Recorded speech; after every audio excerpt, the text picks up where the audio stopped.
নমস্কার। আজকে শিকাগোতে আমাদের গন্তব্য হলো দ্য ফিল্ড মিউজিয়াম। 1894 সালে এই বিল্ডিংটি তৈরির কাজ সম্পূর্ণ হয়েছিল। এই মিউজিয়ামে অ্যানথ্রোপোলজি, জিওলজি, বোটানির বিভিন্ন কালেকশন আছে। তবে সবথেকে আকর্ষণীয় হচ্ছে ডাইনোসর প্রজাতির টিরেক্সের সবচেয়ে বড় স্পেসিমেন এবং মামি। এখানকার মিউজিয়ামে রাখা ট্যাক্সিডার্মি অ্যানিমাল বা মাউন্টেন অ্যানিমালগুলোর বেশিরভাগই সংগ্রহ করা আফ্রিকা, নর্থ আমেরিকা আর সাউথ আমেরিকার নর্দার্ন পার্ট থেকে। সব থেকে আশ্চর্য করা বিষয়গুলো হলো জন্তুগুলির আকার। বর্তমান জন্তুর যা আকার তার থেকে এই জন্তুগুলি আকারে কিন্তু অনেকটাই বড়। হয়তো প্রকৃতির পরিবর্তনের সঙ্গে সঙ্গে প্রাণীগুলো তার আকারে আস্তে আস্তে ছোট হয়ে যাচ্ছে। যেমন ওয়ালরাস অর্থাৎ সিন্ধু ঘটকের দাঁতটি কিন্তু প্রায় 1.5 ফুটের সমান লম্বা। বন্য জন্তুগুলোও কিন্তু বিশাল আকার, যেমন এই পোলার বিয়ার অর্থাৎ মেরু ভাল্লুকগুলি কিন্তু এক একটি 18 থেকে 20 ফুটের লম্বা। কলকাতা জাদুঘরটিতেও এরকম অনেক বন্যপ্রাণী মাউন্টেড করা রয়েছে। তবে এই জাদুঘরটির বিশেষত্ব হচ্ছে যে কিছু কিছু জিনিস ছুঁয়ে দেখার কিন্তু অনুমতি রয়েছে, যেমন হাতির দাঁতের কাজ, গন্ডারের শৃঙ্গ, বিভিন্ন ধরনের হরিণের শিং, ভলক্যানোর লাভা, উল্কাপিণ্ড ইত্যাদি। কিছু কিছু প্রাণী এত সুন্দরভাবে মাউন্টেড করা যেন মনে হচ্ছে এক্ষুনি জীবন্ত হয়ে উঠবে। প্রাণী জগৎ নিয়ে একটি অদ্ভুত তথ্য জানতে পারলাম। ম্যাজেন্টা আর ব্লু এই দুটো রঙের প্রাণী নাকি খুব কম সংখ্যক পাওয়া যায় পৃথিবীতে। এই দেখুন, অ্যান্টিলোপের এই শিংটি রাখা রয়েছে ধরে দেখার জন্য, বা এই জলহস্তির সামনেটাও ধরে দেখা গেছে, এমনকি এই গন্ডারের শৃঙ্গটিও। বেশিরভাগ মিউজিয়ামগুলোতেই সব থেকে আকর্ষণীয় যে জিনিসটি থাকে সেটি দেখবেন সবার শেষ ঘরটিতে রাখা থাকে। এই ক্ষেত্রেও কিন্তু ব্যতিক্রম নয়। এইবার আপনাদের দেখাবো অরিজিনাল ডাইনোসরের স্কেলিটন। এক একটি স্কেলিটন মিলিয়ন বিলিয়ন ইয়ার্স আগের। জীবাশ্ম থেকে এই স্কেলিটনগুলো খুঁজে পেয়ে যে সঙ্গে সঙ্গে জোড়া লাগাতে পেরেছে তা নয়। এক একটি স্কেলিটনকে জোড়া লাগাতে কিন্তু প্রায় 10 বছর, 12 বছর, কোনোটি 15-20 বছরও লেগে গেছে। এই মিউজিয়ামটি পুরো ঘুরে দেখতে আমাদের প্রায় 5 ঘন্টার মতন সময় লেগেছে। আমরা খুঁটিয়ে খুঁটিয়ে প্রত্যেকটি জিনিস দেখেছি। তার দুটি কারণ, একটি হচ্ছে এত দূরে এসে সবসময় দেখা সম্ভব হয় না, আর মিউজিয়ামগুলির টিকিটের দাম কিন্তু খুব বেশি হয়। এইটির নাম ড্যাসপ্লিটোসরাস, লম্বায় প্রায় 30 ফুট, টিরেক্সের কাজিন বলেই খ্যাত। আর এর পেটের মধ্যে জনা 7 থেকে 10 লোক আরামসে পুড়ে যাবে। এতটাই বড় যে ক্যামেরার একটি ফ্রেমে নিয়ে আসা সম্ভবই হচ্ছে না। আর একটু খেয়াল করে দেখুন, নিচের পাথরেও কিন্তু একটি ডাইনোসরের জীবাশ্ম, কিন্তু ওইটিকে পুনরুদ্ধার করা সম্ভব হয়নি, তাই ওইভাবেই রেখে দিয়েছে। এই ডাইনোসরটি 57 ফুট লম্বা। ভাবতে কি অবাক লাগে না যে এত বৃহদাকার প্রাণীগুলো উল্কাবাত বা কোনো ন্যাচারাল ক্যালামিটিসের জন্য ধ্বংস হয়ে গেছে। একটি মজার কথা বলি, এখানে প্রত্যেকটি ডাইনোসরের স্কেলেটনের সঙ্গে সঙ্গে কিন্তু ডাইনোসরের মুখের গন্ধ কিরকম তার একটি তথ্য ছিল। মানে ওইখানে নাক ঢুকিয়ে আপনি ডাইনোসরের মুখের গন্ধ অনুভূতি করতে পারবেন, কিন্তু স্পষ্ট লেখা ছিল যে আপনার নিজের রিস্কে। তা আমরা সেই রিস্ক কেউ নিইনি, কিন্তু আমার ছেলে অত্যুৎসাহী হয়ে সেই গন্ধ শুকেছে। আর প্রায় আজ তার 3 দিন পরেও নাকি সেই বাজে গন্ধ তার নাকে লেগে রয়েছে। এটি স্টেগোসরাসের স্কেলেটন। আর আরেকটি জানেন, ট্রাইক্রিওসরাস, সেই ডাইনোসরের স্কেলেটনগুলো এখনো অবধি জোড়া দিয়ে উঠতে পারেনি। একটি হিউজ বক্সে ওই স্কেলেটনগুলো রাখা রয়েছে। আর একটি ডাইনোসরের ফুটপ্রিন্ট রাখা রয়েছে, সেখানে দেখুন আমার ছেলে দিব্যি গুটিসুটি হয়ে বসে গেছে।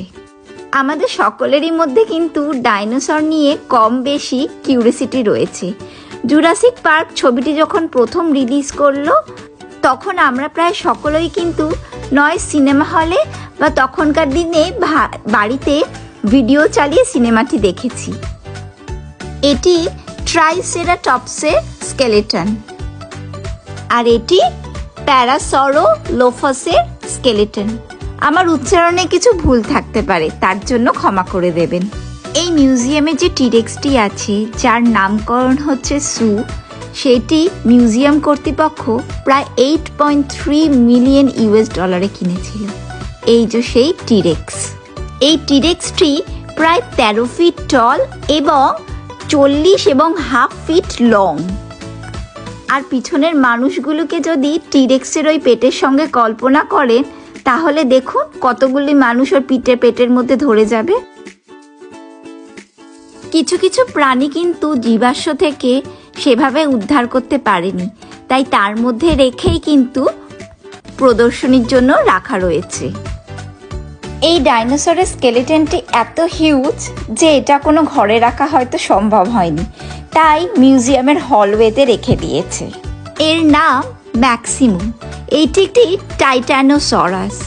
এটি 122 ফিট লং এবং 28 ফিট টল।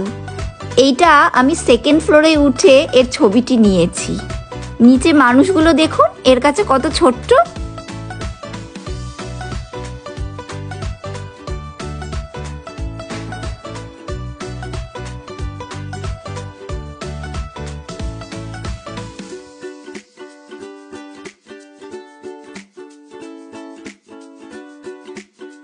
প্রদর্শনীর পাশাপাশি এই মিউজিয়ামটিতে কিন্তু ডিএনএ অ্যানালাইসিসও করা হয়ে থাকে।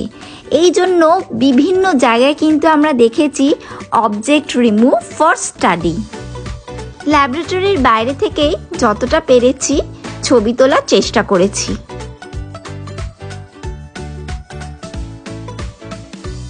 জীবাশ্ম এর আগে শুধু পড়ার বইয়ের পাতায় ছবি দেখেছি, কিন্তু এখন এইগুলো ছুঁয়ে দেখতে পেরে একটা আলাদাই অনুভূতি।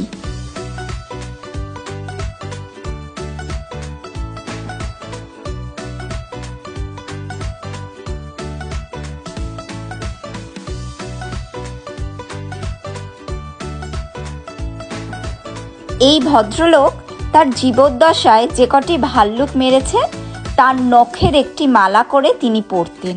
কি বিশাল লোক! আর ভাল্লুকগুলির আকার ভাবুন তাহলে।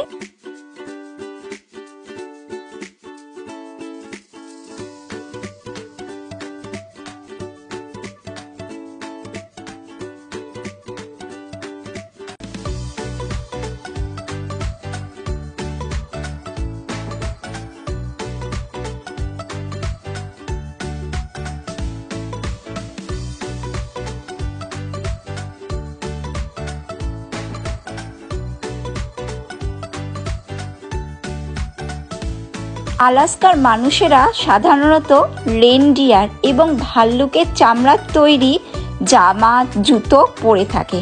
এমনকি ঘরের বিছানার চাদর বা কম্বলগুলোও কিন্তু ভাল্লুক বা রেনডিয়ারের চামড়া দিয়েই তৈরি। তাদের বাড়ির একটি প্রতিকৃতিও কিন্তু মিউজিয়ামে রাখা রয়েছে। এইবার মামি। এই মামিটি সার্কোফেগাস অর্থাৎ মামি যে বক্সটিতে রাখা হয় তার মধ্যেই রয়েছে। আর মামির সাথে সাথে কিন্তু এখানে ক্যানোপিক জার্সগুলোও ছিল, যার মধ্যে ধরুন স্টোম্যাক, লিভার, এই অর্গানগুলো রাখা ছিল। এই মামিটিকে কিন্তু এখনো খোলা যায়নি। বডির দিক দিয়ে খোলা গেলেও মাথাটা এখনো খোলা যায়নি, ওইভাবেই ওই জন্য রেখে দিয়েছে।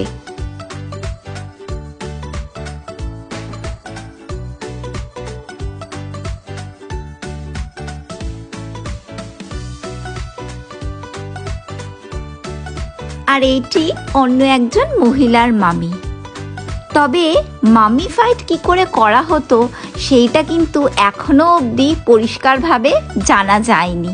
মানে তারা কি তেল বা কি উপকরণ ব্যবহার করে মৃতদেহগুলোকে মামিফাই করত, সেইগুলো কিন্তু এখনো পুরোপুরিভাবে পরিষ্কার নয়। কিছুটা পদ্ধতি সম্বন্ধে জানা গেলেও এখনো তার উপকরণগুলো অধরা রয়ে গেছে। এখানে ছোট ছোট মিনিয়েচারের মধ্যে মামিফাই করার প্রসেসটা তুলে ধরা হয়েছে।